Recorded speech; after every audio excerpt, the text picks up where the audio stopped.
ನಿನ್ನೆ ಮಹಾಬಲಿಪುರಂನಲ್ಲಿ ಒಂದು ದಕ್ಷಿಣ ಭಾರತದ ಮುಖ್ಯಮಂತ್ರಿಗಳ ಮಹತ್ವದ ಸಭೆ ನಡೆಯಿತು.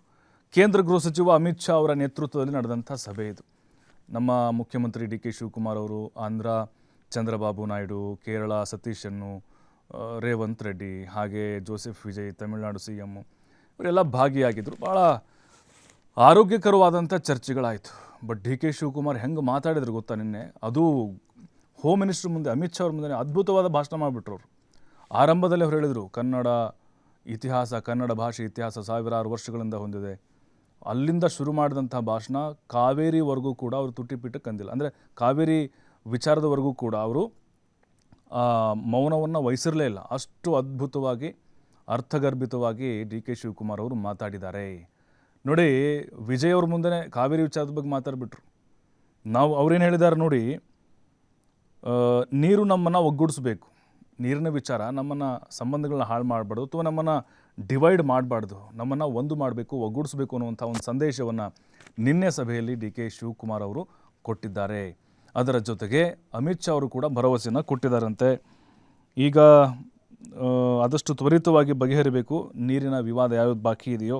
ಕೇಂದ್ರ ಜಲಶಕ್ತಿ ಹಾಗೆ ಗೃಹ ವ್ಯವಹಾರಗಳ ಸಚಿವರು ಇದೆಲ್ಲ ಪ್ರತಿನಿಧಿಗಳ ಒಂದು ಸಭೆ ನಡೆಸಿ ಪರಿಹಾರವನ್ನು ಕಂಡುಕೊಳ್ಬೇಕು ಅಂತ ಸಲಹೆಯನ್ನು ಈಗ ಅಮಿತ್ ಶಾ ಅವರು ಕೊಟ್ಟಿದ್ದಾರೆ. ಇನ್ನು ಡಿ ಕೆ ಶಿವಕುಮಾರ್ ಅವರು ಭಾರತದ ಅಭಿವೃದ್ಧಿಗೆ ಸಂಬಂಧಪಟ್ಟಂತೆ ದಕ್ಷಿಣ ರಾಜ್ಯಗಳ ಪಾಲು ದೊಡ್ಡದಿದೆ. 20 ಕೋಟಿಗಿಂತ ಹೆಚ್ಚು ಜನಸಂಖ್ಯೆ ನಾವು ಅಂದರೆ ದಕ್ಷಿಣ ಭಾರತೀಯರು ಹೊಂದಿದ್ದೀವಿ. GST ಆಗಿರ್ಬೋದು ಅಥವಾ ತೆರಿಗೆ ಆಗಿರಬಹುದು. ನಮ್ಮ ದಕ್ಷಿಣ ಭಾರತದಿಂದ ದೇಶದ ಬೊಕ್ಕಸಕ್ಕೆ, ದೇಶದ ಆದಾಯಕ್ಕೆ ಹೆಚ್ಚಿನ ಒಂದು ಕೊಡುಗೆ ಇದೆ. ಅದನ್ನು ಪರಿಗಣಿಸಿ ಮುಂದಿನ ದಿನಗಳಲ್ಲಿ ಅಭಿವೃದ್ಧಿಗೆ ಕೇಂದ್ರ ಸರ್ಕಾರ ಸಹಕಾರವನ್ನು ಕೊಡಬೇಕು ಅಂತ ಡಿ ಕೆ ಶಿವಕುಮಾರ್ ಅವರು ಪ್ರಸ್ತಾಪವನ್ನು ನಿನ್ನೆ ಮಾಡಿದರು. ಮತ್ತು ಬಹಳ ಆತ್ಮೀಯತೆಯಿಂದ ಅಮಿತ್ ಶಾ ಅವ್ರ ಜೊತೆಗೆ, ಉಳಿದಂಥ ಮುಖ್ಯಮಂತ್ರಿಗಳ ಜೊತೆಗೆ ಅವರು ಮಾತಾಡಿದರು. ಮತ್ತು ಅಂತಾರಾಜ್ಯ ನೀರಿನ ವಿವಾದಕ್ಕೆ ಸಂಬಂಧಪಟ್ಟಂತೆ ಕೂಡ ಮಹತ್ವದ ವಿಚಾರಗಳು ಕೂಡ ನಿನ್ನೆ ಪ್ರಸ್ತಾಪ ಆಯಿತು. ಬಟ್ ಒಂದು ಕುತೂಹಲ ಇತ್ತು, ಏನಪ್ಪ ತಮಿಳುನಾಡಲ್ಲಿ ಈ ಒಂದು ಸಭೆ ನಡೀತಾ ಇದೆ, ಡಿ ಕೆ ಶಿವಕುಮಾರ್ ಅವ್ರಿಗೆ ಏನಾದರೂ ವಿರೋಧ ವ್ಯಕ್ತವಾಗಿಬಿಡುತ್ತಾ ಕಾವೇರಿ ವಿಚಾರವಾಗಿ, ಅಥವಾ ಜೋಸೆಫ್ ವಿಜಯ್ ಏನಾದರೂ ಮುನಿಸ್ಕೊಂಡಿದ್ದಾರೆ ಅಂಥೇಳಿ. ವಿಜಯ್ ಕೂಡ ಅಷ್ಟೇ ಬಹಳ ಆತ್ಮೀಯವಾಗಿಯೇ ಕೂಡ ಡಿ ಕೆ ಶಿವಕುಮಾರ್ ಅವ್ರ ಜೊತೆಗೆ ಮಾತಾಡಿದ್ದಾರೆ. ಪರಸ್ಪರ ಸೌಹಾರ್ದಯುತವಾಗಿ ಬಗೆಹರಿಸಿಕೊಳ್ಳೋಣ ಅನ್ನುವಂಥ ತೀರ್ಮಾನಕ್ಕೆ ಬಂದಂಗೆ ಕಾಣಿಸ್ತಾ ಇದೆ. ಕಾನೂನಾತ್ಮಕವಾಗಿ ಹೋರಾಟವನ್ನು ಕರ್ನಾಟಕ ಸರ್ಕಾರ ಮುಂದುವರೆಸಿದೆ. ಈಗ 12,000 ಕ್ಯೂಸೆಕ್ಸ್ ಬಿಡಬೇಕು ಅಂತೇನೋ ಸುಪ್ರೀಂ ಕೋರ್ಟ್ ಕೂಡ ಅದಕ್ಕೆ ಆದೇಶವನ್ನು ಕೊಟ್ಟಿದೆ ಅಲ್ವಾ. ಅದರ ಪ್ರಕಾರ ನೀರು ಬಿಡಬೇಕಾ ಬಿಡಬಾರ್ದು ಅನ್ನುವಂಥ ತೀರ್ಮಾನ ಕೂಡ ಇನ್ನು ಡಿ ಕೆ ಶಿವಕುಮಾರ್ ಅವರು ತೆಗೆದುಕೊಂಡಿಲ್ಲ. ಯಾಕಂದರೆ ನಮ್ಮ ವಾಸ್ತವ ಪರಿಸ್ಥಿತಿ ಅಷ್ಟೇ. ನಮ್ಮ ಹಾರಂಗಿ, ಕಬಿನಿ ಮತ್ತು ಒಳಹರಿವಿನ ಪ್ರಮಾಣ ನಿರಂತರವಾಗಿ ಕಡಿಮೆ ಆಗಿದೆ, ಮಳೆ ಕೂಡ ಆಗ್ತಾ ಇಲ್ಲ. ಹಾಗಾಗಿ ಪರಿಸ್ಥಿತಿನ ಅವಲೋಕಿಸಿ ಅಂಥೇಳಿ ಅವರು ಕೂಡ ಮನವಿಯನ್ನು ಮಾಡಿಕೊಂಡಿದ್ದಾರೆ.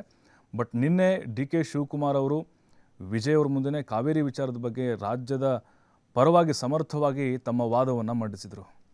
ವಿಜಯ್ ಅವರು ಕಕ್ಕಾಬಿಕ್ಕಿ ಆಗಿಬಿಟ್ರಂತೆ. ಅನ್ಕೊಂಡಿರಲಿಲ್ಲ ಅವರು ಕಾವೇರಿ ವಿಚಾರವನ್ನು ಇಲ್ಲಿ ಈ ಕ್ಷಣದಲ್ಲಿ, ಅದು ತಮಿಳುನಾಡಿಗೆ ಬಂದು ಡಿ ಕೆ ಶಿವಕುಮಾರ್ ಪ್ರಸ್ತಾಪ ಮಾಡ್ತಾರೆ ಅಂಥೇಳಿ ರಾಜ್ಯದಲ್ಲಿ ಬಹಳ ಮೆಚ್ಚುಗೆಗೆ ಕಾರಣ ಆಗ್ತಾ ಇದೆ. ಎಲ್ಲ ಪಕ್ಷದವರು ಕೂಡ ಡಿ ಕೆ ಶಿವಕುಮಾರ್ ಅವ್ರ ಭಾಷಣವನ್ನು ಕೊಂಡಾಡ್ತಾ ಇದ್ದಾರೆ. ಅಂದರೆ ರಾಜ್ಯದ ಹಿತಾಸಕ್ತಿ ಅಂತ ಬಂದಾಗ, ನೆಲಜಲ ಭಾಷೆ ವಿಚಾರ ಅಂತ ಬಂದಾಗ ಡಿ ಕೆ ಶಿವಕುಮಾರ್ ಅವರ ನಿಲುವು ಮತ್ತು ಅವರ ಸಮರ್ಥನೆ ಹೇಗಿರುತ್ತೆ ಅನ್ನೋದಕ್ಕೆ ನಿನ್ನೆಯ ಒಂದು ಸಭೆ ಕೂಡ ಕಾರಣ ಆಯಿತು ಅನ್ನೋದನ್ನು ಕೂಡ ನಾವಿಲ್ಲಿ ಗಮನಿಸಬೇಕಾಗತ್ತೆ.